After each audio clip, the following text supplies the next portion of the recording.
Toll gate ರಸ್ತೆಯಲ್ಲಿ ಇದ್ದ ಕಾರುಗಳ ತೆರವಿಗೆ ಸೂಚನೆ. ಎಚ್ಚೆತ್ತ ನಗರಸಭೆ ಅಧಿಕಾರಿಗಳ ಸೂಚನೆ. ಇಂದು ರೇಷ್ಮೆ ನ್ಯೂಸ್ ವರದಿ ಫಲಶ್ರುತಿ.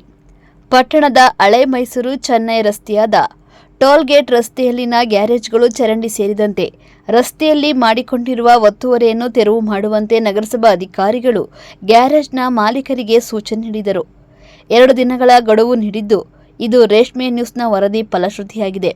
ಹೌದು, ಪಟ್ಟಣದ ಹಳೆ ಮೈಸೂರು ಚೆನ್ನೈ ರಸ್ತೆಯಾದ ಟೋಲ್ ಗೇಟ್ ರಸ್ತೆಯಲ್ಲಿನ ಗ್ಯಾರೇಜ್ಗಳು ಚರಂಡಿ ಸೇರಿದಂತೆ ರಸ್ತೆಯನ್ನು ಸಹ ಒತ್ತುವರಿ ಮಾಡಿಕೊಂಡು ರಸ್ತೆಯಲ್ಲಿ ವಾಹನ ಸಂಚಾರಕ್ಕೆ ಸಮಸ್ಯೆ ಉಂಟಾಗಿದ್ದರೂ ನಗರಸಭೆ ಅಧಿಕಾರಿಗಳು ಹಾಗೂ ಅಧ್ಯಕ್ಷರು ಈ ಪ್ರಶ್ನೆ ಮಾಡುತ್ತಿಲ್ಲ ಎಂಬ ಆರೋಪಗಳು ಪಟ್ಟಣದ ಜನತೆಯಲ್ಲಿ ಕೇಳಿಬಂದಿದ್ದ ಬಗ್ಗೆ ರೇಷ್ಮೆ ನ್ಯೂಸ್ ವರದಿ ಮಾಡಿದ ನಗರಸಭೆ ಅಧಿಕಾರಿಗಳು ಮತ್ತು ಆಡಳಿತ ಮಂಡಳಿಗೆ ಚಾಟಿ ಬೀಸಿದ್ದ ಬೆನ್ನಲ್ಲೇ ಎಚ್ಚೆತ್ತ ನಗರಸಭಾ ಅಧಿಕಾರಿಗಳು ಎಚ್ಚೆತ್ತುತ್ತಿದ್ದ 2 ದಿನಗಳಲ್ಲಿ ರಸ್ತೆಯಲ್ಲಿನ ಎಲ್ಲ ವಾಹನಗಳನ್ನು ಹಾಗೂ ವಾಹನದ ಬಿಡಿ ಭಾಗಗಳನ್ನು ತೆರವು ಮಾಡುವಂತೆ ಗ್ಯಾರೇಜ್ನ ಮಾಲೀಕ